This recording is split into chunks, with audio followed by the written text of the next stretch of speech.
नमस्कार भौणी आपण समस्त हार्दिक शुभेच्छा एवं स्वागत जणी आरंभ करुछु आज नारी महल उपस्थापन रे मु आपणकर उपस्थापिका स्वागतिका।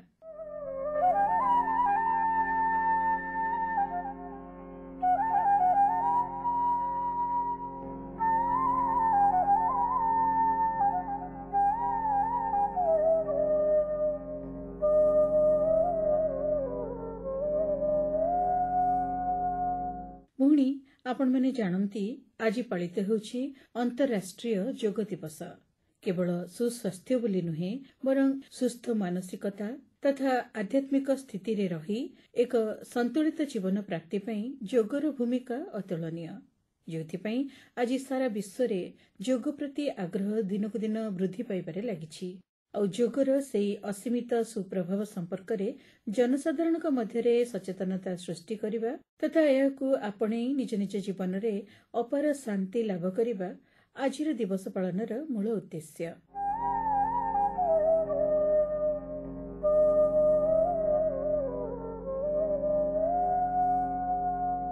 आज आमे पालन करुछु अंतर्राष्ट्रीय योग दिवस। एही अवसर रे योगर उपकारिता संपर्क रे विस्तृत भाव में आलोचना करने आज आम कार्यक्रम में रखी गोटे आलोचना करने को आम सहित अच्छा योग प्रशिक्षिका मंजू मिश्र। आज्ञा नमस्कार, आपन को आम कार्यक्रम को स्वागत करछु। नमस्कार। जेमिति आमे समस्ते जानिछु जे आज पालित होछि अंतर्राष्ट्रीय योग दिवस। योगर जो सब सुगुण रहिछि सुप्रभाव रहिछि तार प्रचार प्रसार यार मूल उद्देश्य। आपण तो जाने योग प्रशिक्षिका आम श्रोता भूणी को ए विषय टिके धारणा दियंतु।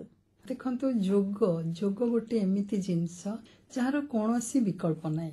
आजिकली जेतेबेले हमर चारिपाख प्रदूषित हमर वातावरण प्रदूषित आमे जहाँ खाउछे ता उपरे पेस्टिसाइड इत्यादि नाना केमिकल्स दिया जाय कि से मध्य विषाक्त जहाँ पीऊछे पानी से मध्य स्वच्छ पानी आमे पाउना है। पवन जो आमे श्वास रे नौचे सी भी प्रदूषित हो जाउछि। एयर क्वालिटी आजिकली सबु मेट्रो सबु जगह रे कम रहुछि। तेणु एपरी एक समय रे जेतेबेले आमे गति करूछे से समय रे मो मतरे योग ही एकमात्र विकल्प जे कि हमको एई सब परिस्थिति मध्य रे मध्य एक सुस्थ सुंदर जीवन यापन करिया रे सहायता करे। हमर प्रधानमंत्री सी चाहिए पूरा भारत रे जो आमे योग करूछे से योग पूरा विश्व रे व्यापी जाऊ एवं योग द्वारा समस्त उपकृत होंतु।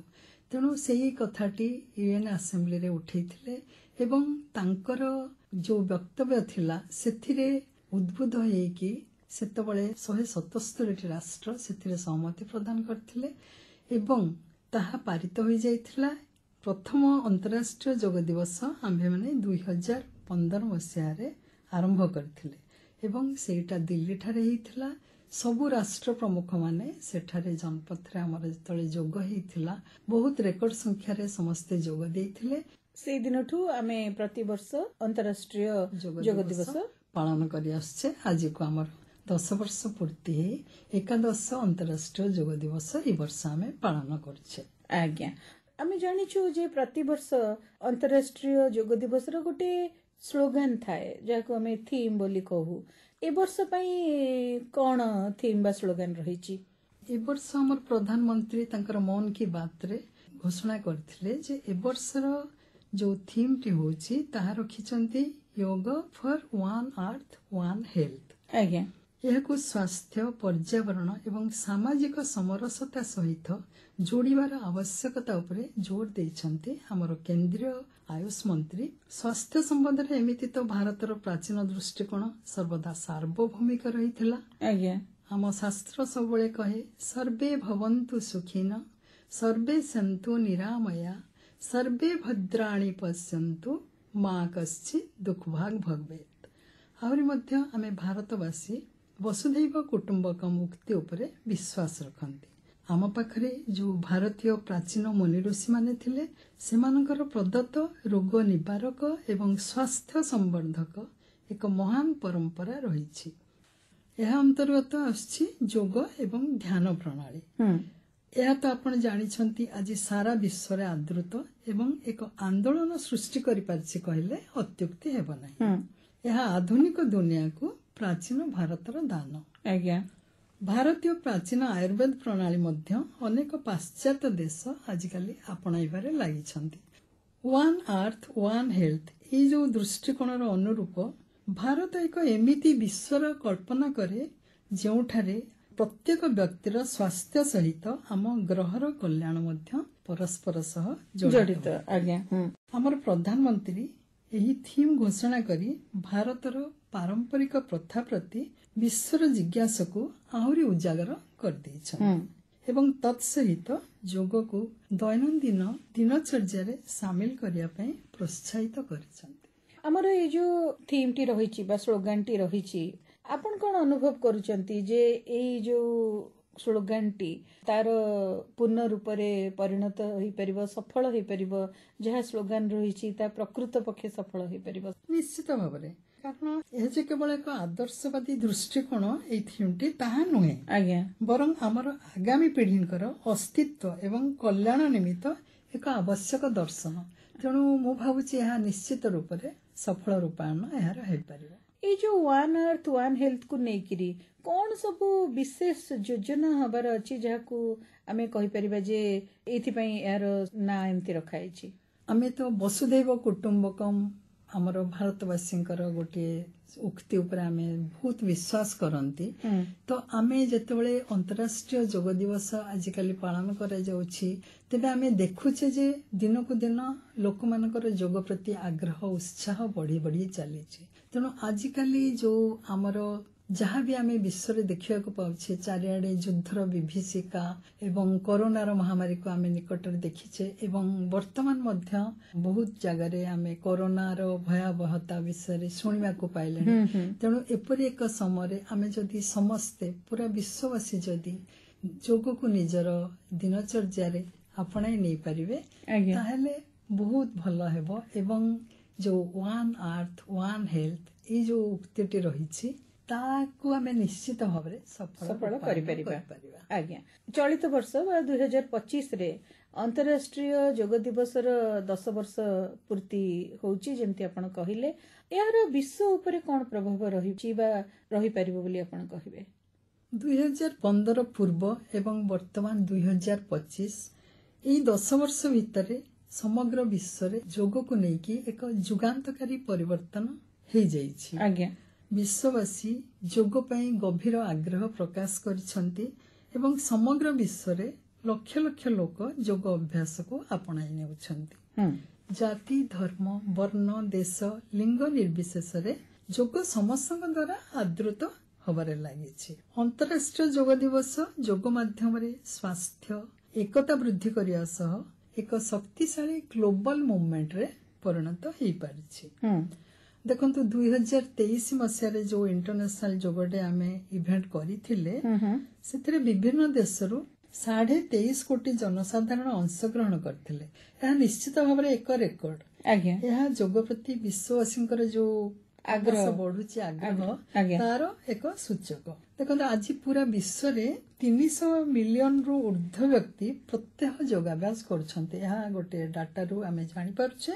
ଏହା ନିଶ୍ଚିତ ଭାବରେ ଅନ୍ତରାଷ୍ଟ୍ରୀୟ ଯୋଗ ଦିବସର ପ୍ରଭାବ ବୋଲି ଆମେ କହିପାରିବା। ଆମେ ଜାଣିଛୁ ପ୍ରତିବର୍ଷ ଏଇ ଯୋଉ ଆମେ ଅନ୍ତରାଷ୍ଟ୍ରୀୟ ଯୋଗ ଦିବସ ପାଳନ କରୁ, ସେଇ ପରିପ୍ରେକ୍ଷୀରେ କେତେଗୁଡିଏ ବିଶେଷ ବିନ୍ଦୁକୁ ନେଇକରି ଆଲୋଚନା କରାଯାଏ ବା କାର୍ଯ୍ୟକ୍ରମ ମାନ ପରିକଳ୍ପନା କରାଯାଏ। ଏ ବର୍ଷ ଯୋଉ ଆମର ଅନ୍ତରାଷ୍ଟ୍ରୀୟ ଯୋଗ ଦିବସ ରହିଛି, ସେଇ ପରିପ୍ରେକ୍ଷୀରେ କଣ ସବୁ ବିଷୟକୁ ନେଇକରି ବିଶେଷ ଭାବରେ ଆଲୋଚନା କରାଯିବାର ବା ତା ଉପରେ ଆଲୋକପାତ କରିକିରି କାମ କରିବାର ଯୋଜନା ରହିଛି? ଏ ବର୍ଷ ଅନ୍ତରାଷ୍ଟ୍ରୀୟ ଯୋଗ ଦିବସର 10 ବର୍ଷ ପୂର୍ତ୍ତି ଉପଲକ୍ଷେ ଆମର ଆୟୁଷ ମନ୍ତ୍ରାଳୟ 10ଟି ସିଗ୍ନେଚର ଇଭେଣ୍ଟର ରୂପରେଖା ପ୍ରସ୍ତୁତ କରିଛନ୍ତି। ଆଜ୍ଞା। ତା ମଧ୍ୟରୁ ଯୋଗ ସଙ୍ଗମ, ହରିତ ଯୋଗ, ଯୋଗ ବନ୍ଧନ, ଯୋଗ କନେକ୍ଟ, ଯୋଗ ସମାବେଶ ଏମିତି କରିକି 10ଟି ବିନ୍ଦୁ ଉପରେ ଆଲୋଚନା କରାଯିବାର ରହିଛି। ଆଜ୍ଞା। ଏଇ ଯୋଉ ଯୋଗ ସଙ୍ଗମ କହିଲେ ଆପଣ, ସେ ସମ୍ପର୍କରେ ଆମକୁ ଟିକେ ବିସ୍ତୃତ ଭାବରେ କହିବେ କି? ଆଜ୍ଞା। ଯୋଗ ସଙ୍ଗମର ଲକ୍ଷ୍ୟ ହେଉଛି 1 ଲକ୍ଷ ଲୋକେସନରେ ସମବେତ ଜନତାଙ୍କ ଦ୍ୱାରା जून 21 अंतर्राष्ट्रीय योग दिवस रे एका समय योगाभ्यास करने यही योग संगम उद्देश्य आज्ञा समस्त सर्वसाधारण को योग सह जोड़ार यह एक महान परिकल्पना। आज्ञा आपण एई टिकक आगुरु कहउतले हरित योग विषय आमु टिके से संपर्क रे कहंतु। हाँ, जो 10टी सिग्नेचर इवेंट कथा कहूली ता मध्यरु हरित योग अन्यतम। हरित योगर शुभारंभ आपण माने जानिथिबे जे आम ओडिशार भुवनेश्वर कलिंग स्टेडियम ठारे केंद्र आयुष मंत्री एप्रिल 7 तारिख रे आरंभ करथिले। एथिरे मध्य आमे माने समस्त योगदान करथिलु। योग सह प्रकृतिर संपर्क केते निबिड़ आमे समस्ते जानिछे। आम पूर्वपुरुष मुनि ऋषि माने घन जंगल रे योगाभ्यास करथिले।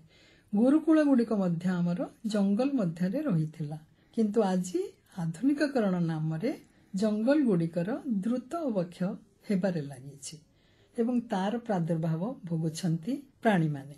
ई अवस्था जदि लागी रहे आमर आगामी पीढ़ींकर जीवन केते जे दुर्विषह हेबो एहा सहजरे अनुमान करि हेउछि। तेणु हरित योगर परिकल्पना करा जाइछि। परिवेश स्थिरता सहित योगर मिश्रण यार उद्देश्य। ये जो हरित योग पाई किछि विशेष भाबरे परिवेश को केमिति योग सहित मिसेइकिरी करा जाय परिबो एमति किछि आयोजन अछि कि?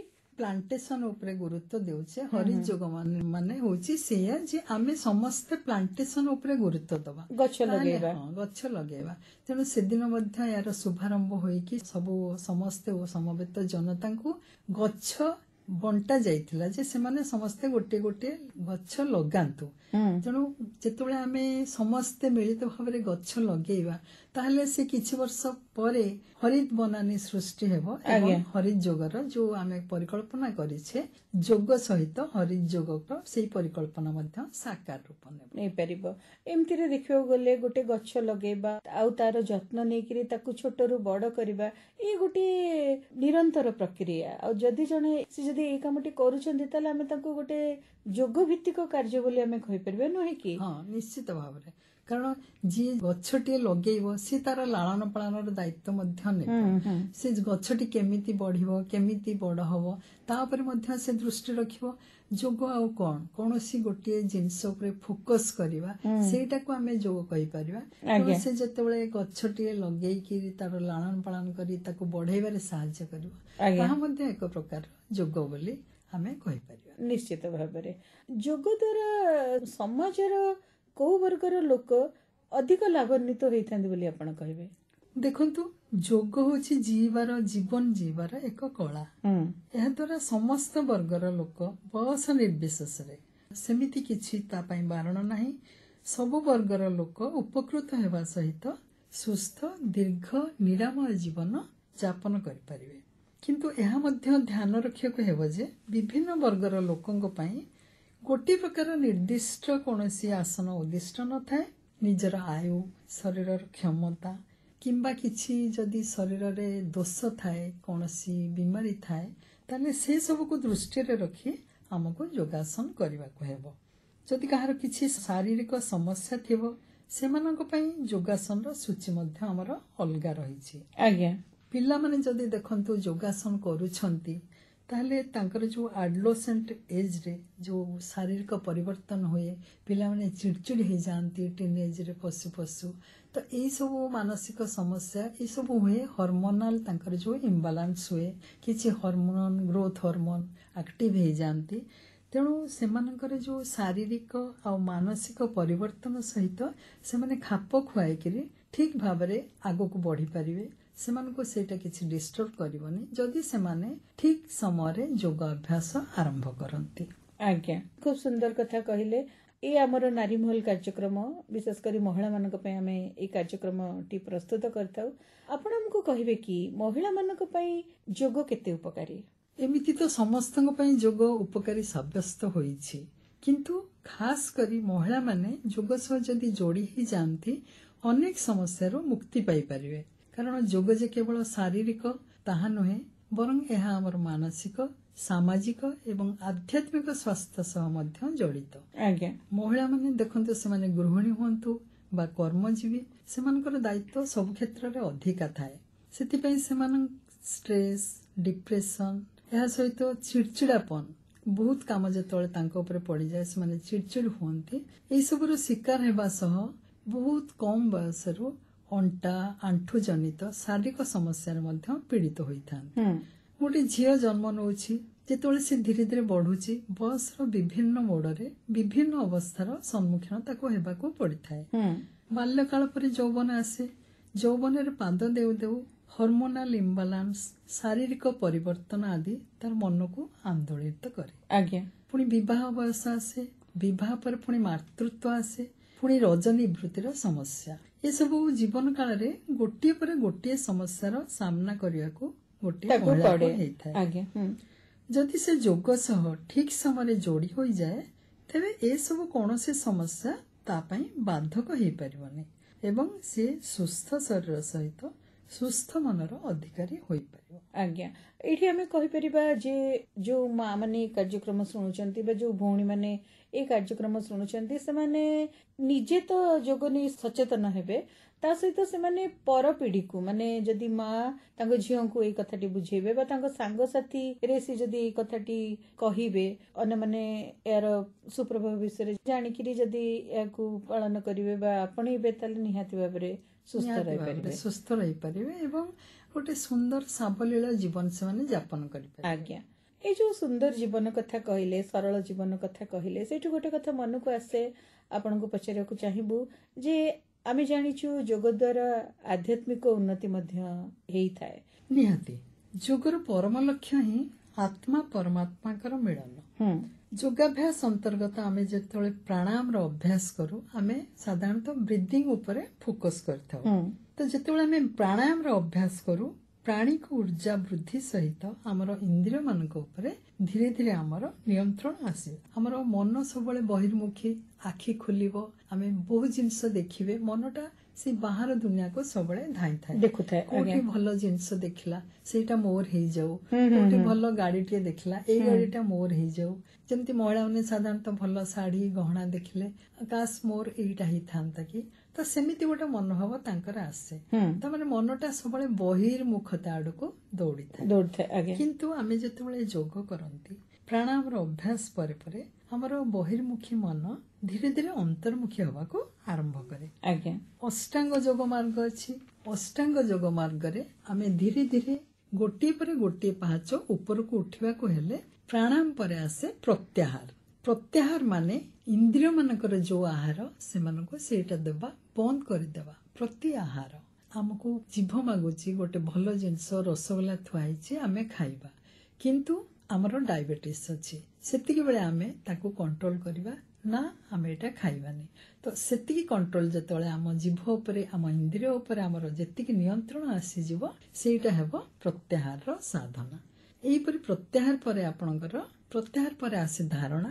ଧାରଣାରେ ଆମେ ମନକୁ ଏକାଗ୍ର କରିବାକୁ ଚେଷ୍ଟା କରୁ, କିନ୍ତୁ ତଥାପି ମଧ୍ୟ ମନ ଏଆଡେ ସେଆଡେ ଯାଏ। କିଛି ସମୟ ଧାରଣାରେ ଏକାଗ୍ର ଆସେ ଏବଂ ତାପରେ କିଛି ସମୟ ବାହାରକୁ ଚାଲିଯାଏ। କିନ୍ତୁ ଏଇ ଧାରଣାର ଅଭ୍ୟାସ କରି କରି ଯେତେବେଳେ ଆମର ଯୋଉ ଏକାଗ୍ରତା ଅଖଣ୍ଡ ଏକାଗ୍ରତାରେ ପରିଣତ ହେଇଯାଏ, ସେତେବେଳେ ଧ୍ୟାନର ସ୍ଥିତି ଆସେ। ମାନେ ସେଇ ଅବସ୍ଥାକୁ ଆମେ ଧ୍ୟାନ ବୋଲି କହିପାରିବା। ଧ୍ୟାନର ତ ଗହନ ପ୍ରଭାବ ମନକୁ ଏକାଗ୍ର କରିକି ପରମାତ୍ମାଙ୍କର ସାମୀପ୍ୟ ଲାଭ କରାହୁଏ ଧ୍ୟାନରେ। ତ ଏଇପରି ଯେତେବେଳେ ଆମେ ଗୋଟିଏ ପରେ ଗୋଟିଏ ପାହାଚ ଚଢି ଆଗକୁ ଆଗକୁ ଯାଆନ୍ତି, ଧ୍ୟାନ ପରେ ଆସେ ସମାଧିର ଅବସ୍ଥା। ତେଣୁ ଏହାକୁ ଆମେ ନିଶ୍ଚିତ ଭାବରେ କହିପାରିବା ଯେ ଏଇ ସବୁ ଗୋଟେ ଗୋଟେ ମାର୍ଗରେ ଆଗେଇ ଯାଇ ଆଧ୍ୟାତ୍ମିକ ମାର୍ଗ ଆମର ପ୍ରଶସ୍ତ ହୁଏ ଏବଂ ଆତ୍ମାର ଯୋଉ ପରମାତ୍ମାଙ୍କ ସହିତ ମିଳନ କୁହାଯାଉଛି, ସେଇଟା ମଧ୍ୟ ଜୀବନରେ ସମ୍ଭବ ହୁଏ। ଆଉ ତା ସହିତ ମଧ୍ୟ ଯେତେବେଳେ ଆମେ ଧ୍ୟାନ କରନ୍ତି, ଆମ ଶରୀରରେ ଡୋପାମାଇନ୍, ସେରୋଟୋନିନ୍ ଏମିତି ହାପି ହର୍ମୋନ କେତେ ଗୁଡିଏ କ୍ଷରଣ ହୁଅନ୍ତି, ଯାହାକି ଆମର ଷ୍ଟ୍ରେସ୍ ଲେଭେଲ କମାନ୍ତି, ଆଂଜାଇଟି ହବାକୁ ଦିଅନ୍ତିନି। ତେଣୁ ଏଇ ସବୁ ଲାଭ ମଧ୍ୟ ତା ସହିତ ହୁଏ। ତେଣୁ ଆମେ କହିପାରିବା ଯୋଗ କରିବା ଫଳରେ ଆମର ଆଧ୍ୟାତ୍ମିକ ଉନ୍ନତି ଶୀର୍ଷରେ ପହଞ୍ଚି ପାରିବ। ନିଶ୍ଚୟ। ଦେଖନ୍ତୁ, ଅନେକ ସମୟରେ ଆଲୋଚନା ହୁଏ ଯେ ଯଦି ବ୍ୟାୟାମ କରିବାକୁ ଆମକୁ କୁହା ହଉଛି, ତାହେଲେ ଆମେ ଟିକେ ଚାଲିବା ଜାରି ରଖିବା ବା ଛୋଟ ମୋଟ ଏକ୍ସରସାଇଜ ଟିକେ କରିଦେବା ଏସବୁ ଆମେ କରିଥାଉ ସାଧାରଣତଃ। ଆପଣ କଣ କହିବେ ଯେ ଏଇ ଯୋଉ ଚାଲିବା ଅଭ୍ୟାସ କରିବା ବା ଅଳ୍ପ କିଛି ଏକ୍ସରସାଇଜ କରିବା ତାଠାରୁ ଯୋଗ ବେଶୀ ଫଳପ୍ରଦ କି? এই ପ୍ରଶ୍ନଟି ଏଠି ଆପଣଙ୍କୁ କରିବାର ଅର୍ଥ ମହିଳାମାନେ ବିଶେଷ କରି ଯୋଉମାନେ ଆମର ଭଉଣୀମାନେ ଘରେ ଥାଆନ୍ତି ସେମାନଙ୍କୁ ସମୟ ହୁଏନି ବାହାରକୁ ଯାଇକିରି କିଛି ସମୟ ଚାଲିକିରି ଆସିବା ପାଇଁ ବା ସମୟ କାଢିକିରି ବିଧିବଦ୍ଧ ଭାବରେ ଏକ୍ସରସାଇଜ କରିବା ପାଇଁ ବା ଜିମ୍ ଯିବା ପାଇଁ ବା ସେମିତି ବ୍ୟାୟାମଶାଳା ଯିବା ପାଇଁ ତାଙ୍କୁ ସମୟ ହୁଏନି। କିନ୍ତୁ ଯୋଗ ହୁଏତ ସେମାନେ ଘର ଭିତରେ ଥାଇ ନିଜ ପାଇଁ ନିଜେ ସମୟ ଦେବାକୁ ଚେଷ୍ଟା କରିପାରନ୍ତି। ତେଣୁ ଆପଣଙ୍କ ଠାରୁ ବୁଝିବାକୁ ଚାହିଁବୁ ଯେ ୱାକିଂ କିମ୍ବା ବ୍ୟାୟାମ ଠାରୁ ଯୋଗ ବେଶୀ ଫଳପ୍ରଦ କି? ଦେଖନ୍ତୁ, ୱାକିଂ କୁ ଆଜିକାଲି ଅନେକ ଲୋକ ପସନ୍ଦ କରୁଛନ୍ତି, କିନ୍ତୁ ୱାକିଂ ହେଉ ବା ଏକ୍ସରସାଇଜ ହେଉ ସେଥିରେ କେବଳ ଆମର ସ୍ଥୂଳ ଶରୀର ପ୍ରଭାବିତ ହୋଇଥାଏ। ଅପରପକ୍ଷେ ଆପଣ ଯେତେବେଳେ ଯୋଗାଭ୍ୟାସ କରୁଛନ୍ତି ଆମର ସ୍ଥୂଳ ଶରୀର ସହ ସୂକ୍ଷ୍ମ ଶରୀର ମଧ୍ୟ ପ୍ରଭାବିତ ହେଉଛି। ଆଜ୍ଞା, ସେଥିରେ ଆମର ମନ ନିୟନ୍ତ୍ରଣରେ ଆସୁଛି। ଏକ୍ସରସାଇଜରେ ଆମର ବୌଦ୍ଧିକ ବିକାଶ ଏକଦମ ଅସମ୍ଭବ, କିନ୍ତୁ ଯୋଗ ଦ୍ୱାରା ଆପଣଙ୍କର ସହନଶୀଳତା, ଦୃଢ଼ତା, ଆତ୍ମସଂଯମ, ଆତ୍ମବିଶ୍ୱାସ, ସଂକଳ୍ପ ଶକ୍ତି ଏବଂ ନିର୍ଣ୍ଣୟ ନେବାର ଯେଉଁ ଶକ୍ତି ସେହି ସବୁ କ୍ଷମତା ଗୁଡ଼ିକ ବିକଶିତ ହୋଇଥାଏ। ଆଉ ଏହା ଛଡ଼ା ଆପଣ ଯଦି ଜିମ୍କୁ ଯାଆନ୍ତି, କିଛି ଏକ୍ସରସାଇଜ ଇକ୍ୟୁପମେଣ୍ଟ ମଗାନ୍ତି, ତାହେଲେ ଆପଣଙ୍କର ଅର୍ଥ ମଧ୍ୟ ବ୍ୟୟ ହେଉଛି ଏବଂ ସମୟ ତ ଯାଉଛି। କିନ୍ତୁ ଏସବୁ ସହିତ ଯେତେବେଳେ ଆମେ ତୁଳନା କରୁଛେ ଯୋଗ ପାଇଁ ଆମକୁ କୌଣସି ଅର୍ଥ ଦେବାକୁ ପଡେ ନାହିଁ।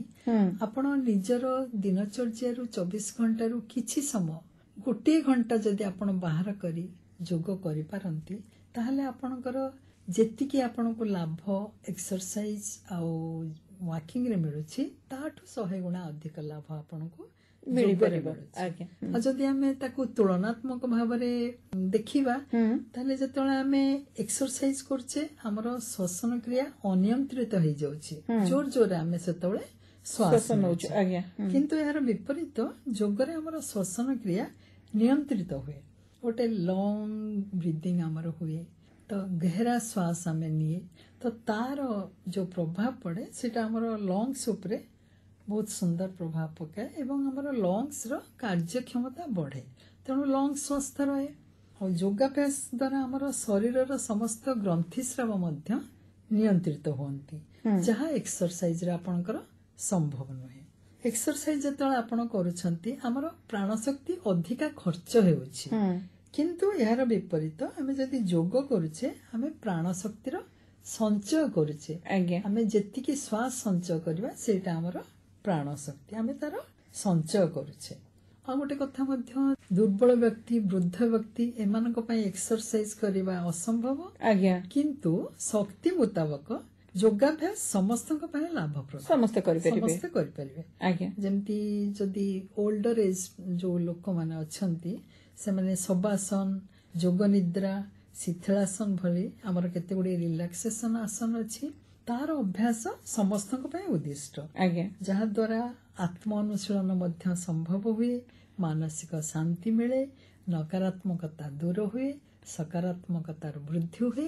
ତ ଏହିପରି ଯୋଗର ଅନେକ ଲାଭ ଅଛି ଯୋଗର। ତେଣୁ ମୁଁ କହିବି ଯୋଗର କୌଣସି ବିକଳ୍ପ ନାହିଁ। খুব বঢ়ିয়া কথা କହିଲେ। ଆଜି ଆମେ ପାଳନ କରୁଛୁ ଆନ୍ତରାଷ୍ଟ୍ରୀୟ ଯୋଗ ଦିବସ। ଆପଣଙ୍କ ସହିତ ଆଲୋଚନା କରିକିରି ଖୁବ ଭଲ ଲାଗିଲା। ଶେଷରେ ଆପଣ ଆମର ଶ୍ରୋତା ଭଉଣୀ ମାନଙ୍କୁ, ଆମ ଶ୍ରୋତାଙ୍କୁ କିଛି କହିବାକୁ ଚାହିଁବେ କି? ଆମ ସମାଜରେ ସାମାଜିକ ମୂଲ୍ୟବୋଧ ଆଜି ବିପର୍ଯ୍ୟସ୍ତ, ଦିନଚର୍ଯ୍ୟା ଅନିୟନ୍ତ୍ରିତ, ଲାଇଫଷ୍ଟାଇଲ ରିଲେଟେଡ ଡିଜିଜେସ୍ ଦିନକୁ ଦିନ ଆମେ ଦେଖୁଛେ ବଢି ବଢି ଚାଲିଛି। ତେଣୁ ଏହି ପରିପ୍ରେକ୍ଷୀରେ ଯୋଗ ହିଁ ଏକମାତ୍ର ସମ୍ବଳ, ଯାହା ସମସ୍ତ ସୁଖ, ଶାନ୍ତି ଏବଂ ସଫଳତାର ଚାବିକାଠି। ତେଣୁ ମୋର ସମସ୍ତଙ୍କୁ ଆଜି ଅନ୍ତରାଷ୍ଟ୍ରୀୟ ଯୋଗ ଦିବସର ବାର୍ତ୍ତା ରହିବ, ସମସ୍ତେ ଯୋଗକୁ ନିଜ ଜୀବନରେ ଆପଣାଇ ନିଅନ୍ତୁ, ସୁସ୍ଥ ରୁହନ୍ତୁ, ଘରକୁ, ପରିବାରକୁ ସୁସ୍ଥ ରଖନ୍ତୁ, ସମାଜକୁ ସୁସ୍ଥ ରଖନ୍ତୁ ଏବଂ ଦେଶକୁ ସୁସ୍ଥ ରଖନ୍ତୁ। ଆଜି ଆପଣ ଆମ ଷ୍ଟୁଡିଓକୁ ଆସିଲେ ଆଉ ଅନ୍ତରାଷ୍ଟ୍ରୀୟ ଯୋଗ ଦିବସ ଅବସରରେ ଏହି ସୁନ୍ଦର ଆଲୋଚନାରେ ଆମ ସହିତ ଅଂଶଗ୍ରହଣ କଲେ, ସେଥିପାଇଁ ଅନୁଷ୍ଠାନ ତରଫରୁ ଆପଣଙ୍କୁ ବହୁତ ବହୁତ ଧନ୍ୟବାଦ ଜଣାଉଛୁ। ନମସ୍କାର। ଧନ୍ୟବାଦ, ନମସ୍କାର। ଅନ୍ତରାଷ୍ଟ୍ରୀୟ ଯୋଗ ଦିବସ ଏ ଅବସରରେ ଶୁଣୁଥିଲେ ଭଉଣୀ ଆମର ଏହି ଆଲୋଚନା। आलोचना कले योग प्रशिक्षिका मंजू मिश्र। भौणी योगाभ्यास आमको सुस्वास्थ्य देवा सहित गोटे सुंदर भावनात्मक विकास रे सहायक मध्य होइथाय। एणु आजिर अंतर्राष्ट्रीय योग दिवस रे आसंतु आमे मध्य एई सुंदर परिकल्पना रे शामिल होबा एवं नियमित भाव रे योगाभ्यास करिबा।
आज कार्यक्रम भूणी आपण मन को केमती लागिला आमको चिठी खंडे लिखी मतामत निहाती जणे बोली अनुरोध करूछु। आमर ठिकाना तो आपण मन को जणा तथापि आउथरे कहि रखुछु। नारी महल कार्यक्रम मार्फत केंद्र निर्देशक आकाशवाणी कटक पिन 753001। तेले भूणी आजिर नारी महलरू मु आपणकर उपस्थापिका स्वागतिका एठु विदाय नै रहुछि। नमस्कार।